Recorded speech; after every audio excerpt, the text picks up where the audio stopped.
Cravings भी मेरी overcome हो गई, ठीक है, और मुझे इतना सूदिंग ये लगा।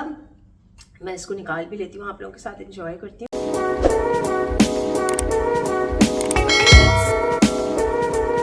अस्सलाम वालेकुम, welcome back to my channel. This is doctor Sadia Shaikh. क्या हाल है आप लोगों के? मुझे तो 1-2 दिन से फ्लू हुआ हुआ है और सोर थ्रोट हुआ हुआ है, तो मैं तो देखेंगे अदरक और हल्दी का कहवा जो है वो आप लोगों के साथ एंजॉय करूँगी आज। आज का टॉपिक बहुत ही ज़बरदस्त है और बहुत ज़रूरी है कि ईद पे हमने क्या ऐसा करना है कि हमारा वज़न भी ना बढ़े, हमारी हेल्थ भी बेटर रहे हमें, क्योंकि डाइजेस्टिव इश्यूज़ बहुत ज़्यादा हो जाते हैं इस ईद पे लोगों को। और देखें इस ईद पे ना इन्फेक्शन होने के बहुत ज़्यादा चांसेस होते हैं, तो हमें अपनी इम्यूनिटी का भी ख्याल रखना है कि वो डाउन ना हो। सही है। अच्छा देखें, ईद तो साल में एक दफ़ा आती है, तो इसमें वेट लॉस का नहीं सोचना चाहिए, बिल्कुल नहीं सोचना चाहिए। लेकिन जो हमने इतनी मेहनत की है तो उसका हमें ज़रा थोड़ा सा ख्याल रखना भी ज़रूरी है ना, क्योंकि हेल्थ भी तो आती है वेट लॉस के साथ साथ, हमें अपनी हेल्थ का भी ख्याल रखना है, ठीक है, और अपनी इम्यूनिटी का भी ख्याल रखना है, जो क़ुव्वत मुदाफ़ियत होती है। अच्छा, इसमें अगर हम इन 7 बातों का ख्याल कर लेंगे ना, तो इंशाल्लाह ना आपका वज़न बढ़ेगा, ना आपकी हेल्थ ख़राब होगी और आपकी इम्यूनिटी भी बूस्ट रहेगी। सही है। अच्छा, नंबर 1 पे मैं बात कर लेती हूँ कि गोश्त की, ठीक है। देखिए, आप इस ईद पे गोश्त है तो गोश्त तो इंसान खाएगा ही ना, ठीक है, लेकिन हम क्या करते हैं कि गोश्त, देखिए गोश्त आपका वज़न नहीं बढ़ाता है, गोश्त आपकी हेल्थ के लिए ख़राब नहीं है, वो तो बेस्ट सोर्स है प्रोटीन की। हम उसे गलत तरीके से पकाते हैं, नाकिस ऑयल में उसको पकाते हैं, इतना ज़्यादा भून लेते हैं, उसके अंदर जो अपने नेचुरल फैट्स होते हैं ना, वही हमारे लिए काफ़ी हैं, ठीक है। तो हम उसको जो है वो, मैं आपको तरीका बताती हूँ कि आपने या कम क्वांटिटी में इस्तेमाल करना है, और कोशिश करें कि गोश्त को, जो कुर्बानी का गोश्त होता है, उसको उबाल लें, अदरक लहसुन के अंदर डाल के उबाल लें। तो उससे क्या होता है, जितने जर्म्स होते हैं वो भी ख़त्म हो जाते हैं, और उसके बाद आप उसको हल्के से ऑयल में, घर के बने हुए घी में या सरसों के तेल में आप उसको थोड़ा सा स्टर फ्राई कर लें, बहुत सारी वेजिटेबल्स के साथ। और वेजिटेबल्स में भी आप अपनी मर्जी की स्पाइसेस जितनी आप टॉलरेट कर सकते हैं, हर्ब्स ऐड करके उसे मज़ेदार सा बनाकर आप खा सकते हैं, ठीक है। तो इस तरह से आपका उसकी क्वांटिटी कम रखनी है और वेजिटेबल्स के साथ उसे ऐड करके खा लें।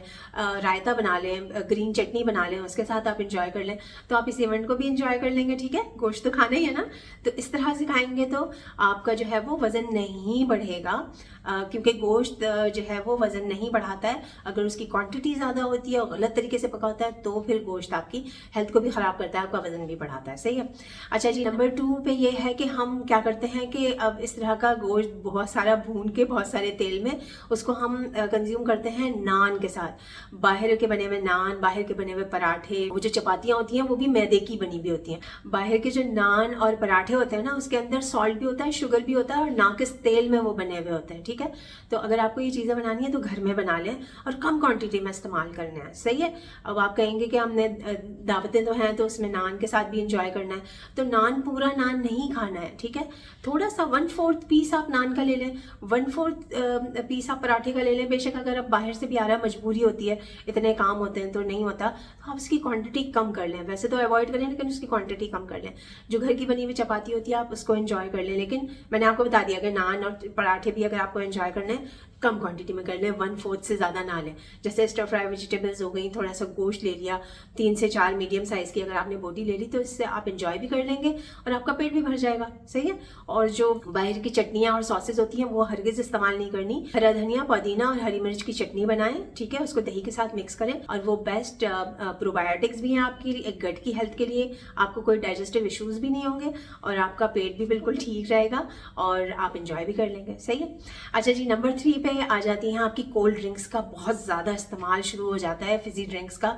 हर किस्म की नीली, पीली, हरी, गुलाबी, हर तरह के ड्रिंक्स और जूसेस का इस्तेमाल किया जाता है। और आपको पता है कि जो 500 ml की जो फिजी ड्रिंक होती है, इसके अंदर 14 से 16 टीस्पून चीनी होती है। ये हिडन शुगर्स होते हैं जो अगर आपको पता नहीं चलते। आप आधे लीटर पानी में कभी 14 से 16 ग्लास चीनी के अगर आप उसे घोल के आप पी सकते हैं? आप नहीं पी सकते, आपको वॉमिटिंग हो जाएगी। सही है। तो उसको अच्छा सा बनाने के लिए, उस ड्रिंक को हमें कैसे नहीं पता चलता, हम तो ये कहते हैं कि ये तो बहुत ज़्यादा मीठी नहीं है। उसके अंदर जब गैस थोड़ी सी निकल जाती है ना, उसके अंदर आपको पता है कार्बन डाइऑक्साइड होती है। तो जब उसकी गैस लीक हो जाती है तो आपने देखा वो थोड़ी सी मीठी मीठी भी हो जाती है और उसका टेस्ट भी वैसा नहीं रहता।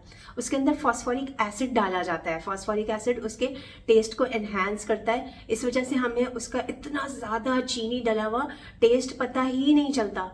उसका बड़ा टैंगी सा मज़ेदार सा उसको फ्लेवरफुल बनाने के लिए ये उसकी शेल्फ लाइफ को भी बढ़ाती हैं ये चीज़ें। सिट्रिक एसिड भी होता है उसके अंदर ताकि उसका टैंगी सा फ्लेवर हो। तो ये सारी चीज़ें उसके अंदर ऐड की जाती है जो हमें उस वक्त तो हमें मज़ा आ रहा होता है, उससे हमारा मैदा भी ख़राब होता है, उससे हमारी हेल्थ ख़राब होती है, डायबिटीज़ होने के चांसेस हो जाते हैं। ठीक है, और आपको एक और बात बता दूं मैं कि इंसुलिन रेजिस्टेंस करता है वो। ठीक है, इंसुलिन रेजिस्टेंस जो इंसुलिन हार्मोन होता है ना, ये वज़न बढ़ाता भी है और वज़न काफ़ी दिन तक कम होने भी नहीं देता। ठीक है, अगर आपने ये खा लिया तो अगर आपने गलत वे में कुछ मीठा या इस तरह की चीज़ें ले ली तो आप 3 से 4 दिन तक मोटे होते रहते हैं। ये मैं आप लोगों को डरा भी रही हूँ, सही बात भी कर रही हूँ, इसलिए कि हमारा पाकिस्तान जो है वो नंबर 1 लिस्ट पे आ गया है डायबिटीज़ में। ठीक है, तो थोड़ा सा डराना ज़रूरी है। तो फिजी ड्रिंक्स का बिल्कुल आपने इस्तेमाल नहीं करना है, बाहर के जूसेस का बिल्कुल आपने इस्तेमाल नहीं करना है। लेमन वाटर का आप इस्तेमाल कर सकते हैं। ठीक है, आप इस तरह का कहवा जो मैंने ये बनाया है, अदरक और हल्दी का कहवा, इस तरह का कहवा बनाकर आप कंज्यूम कर सकते हैं और हर मील के बाद आप इसे ले लें। आपको पता है मुझे फ्लू हो रहा था तो मैंने सुबह नाश्ता किया, नाश्ते के बाद मैंने चाय, कॉफ़ी, ग्रीन टी कुछ नहीं ली, मैंने ये कहवा लिया और आपको पता है इस वक्त तकरीबन शाम के 4 साढ़े 4 बजे का टाइम है जी, 4:30 हो रहा है और आपको पता है मुझे भूख ही नहीं लगी। तो इससे क्रेविंग्स भी मेरी ओवरकम हो गई। ठीक है, और मुझे इतना सूदिंग ये लगा, मैं इसको निकाल भी लेती हूँ, आप लोगों के साथ एंजॉय करती हूँ। इतना सूदिंग था मेरे थ्रोट के लिए।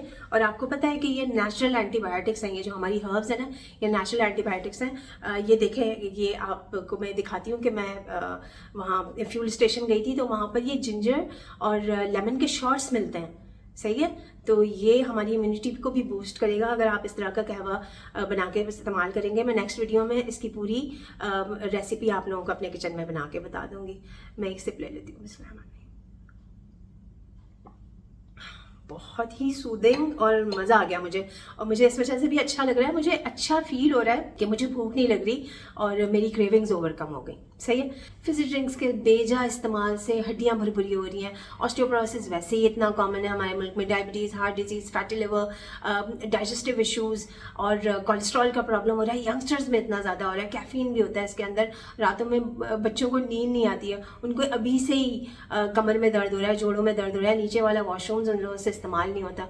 तो इन सब चीज़ों का इस्तेमाल बिल्कुल बंद कर दें। और मीठा भी अगर खाना है ना, मिठाइयाँ बाहर की, वैसे तो बाहर के केक्स और मिठाइयाँ उन सबको अवॉइड करें। घर में जो मीठा बन रहा है उसकी क्वांटिटी भी कम लेनी है। ठीक है, और हर मील के बाद इस तरह का जो कहवा जो मैंने आपको बताया, अदरक का, जिंजर का कहवा, लेमन ऐड करके भी आप इस्तेमाल कर सकते हैं। इससे आपका हाजमा इम्प्रूव होगा, इम्यूनिटी बूस्ट होगी और खाना भी हजम हो जाएगा। ये नहीं कि बहुत ज़्यादा क्वांटिटी में खा के तो आप कहेंगे डॉक्टर सादिया ने कहा था कि कहवा ले लेना लेमन डाल के तो वो हजम हो जाएगा। बिल्कुल होगा, लेकिन आपने क्वांटिटी का भी ख्याल रखना है और अपनी हेल्थ का भी ख्याल रखना है। नंबर 4 पे हम बात कर लेते हैं सैलड्स की। अच्छा, इस तरह की जो दावतें होती हैं ईद के मौक़ों पर, उसमें रशियन सैलड्स बनाए जाते हैं। ठीक है, रशियन सैलड्स और बहुत सारी क्रीम्स और सीजनिंग्स उसके अंदर डाली जाती हैं। ठीक है, तो वो भी आपके लिए सही नहीं है। सिंपल सा सादा सा सलाद बनाएं, उसके अंदर थोड़ा सा ऑलिव ऑयल डाल लें, लेमन जूस डाल लें, थोड़ा सा सिरका डाल लें, नमक मिर्च डालें। आप देखें वो इतना मज़ेदार लगता है कि दिल चाहता है कि बस आप वही खाए जाएं। ठीक है, तो सलाद आपने इस तरह की इस्तेमाल करनी है, क्रीम्स, चीज़ और सीजनिंग्स वाली सलाद का इस्तेमाल नहीं करना है। अगर आपको अपना ख्याल रखना है, अगर आपको अपने वजन का ख्याल रखना है तो, और अगर नहीं रखना तो ठीक है, फिर आपकी मर्जी, आप खाते जाएं।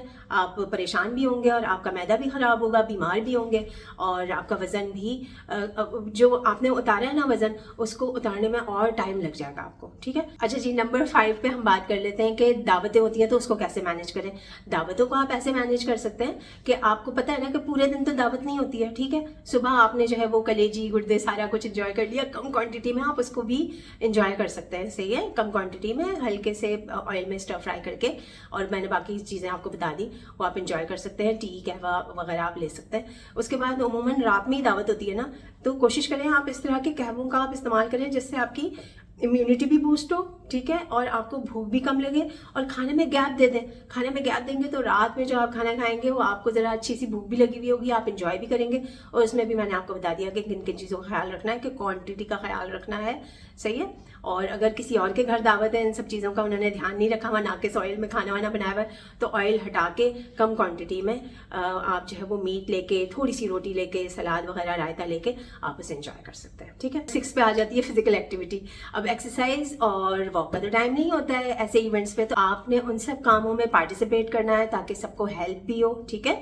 आपका भी तो कोई पार्टिसिपेशन होनी चाहिए, आप सबकी हेल्प भी करें और आपकी फिजिकल एक्टिविटी भी हो जाए, सही है ना। तो इस चीज़ का आपने ध्यान रखना है। और number 7, last but not the least, वो बहुत ज़्यादा इंपॉर्टेंट बात मैं आप लोगों को बताने लगी हूँ कि ठीक है आप अपने पास गोश्त रखें कुर्बानी का, लेकिन गरीबों का आप लोगों ने बहुत ज़्यादा ख्याल रखना है। ऐसे घरों में जहाँ पर कुर्बानी नहीं हुई है उन लोगों को आप ज़्यादा दें, ठीक है, ताकि वो लोग भी ईद को एंजॉय कर सकें। तो ये सारी चीज़ों का अपना ख्याल रखना है, आपने अपना बहुत ज़्यादा ख्याल रखना है। आप अपना ख्याल रखेंगे तो फिर बाकी सब लोगों का ख्याल रखने के काबिल रहेंगे। अल्लाह ताला हम सबको हेल्दी रखे और इस ईद पे आप लोगों ने बहुत एंजॉय करना है और इन सब चीज़ों का ख्याल रखना है और मुझे दुआ में याद रखना है। Thank you so much for your time. This is doctor Sadia Shaikh signing off. Bye bye.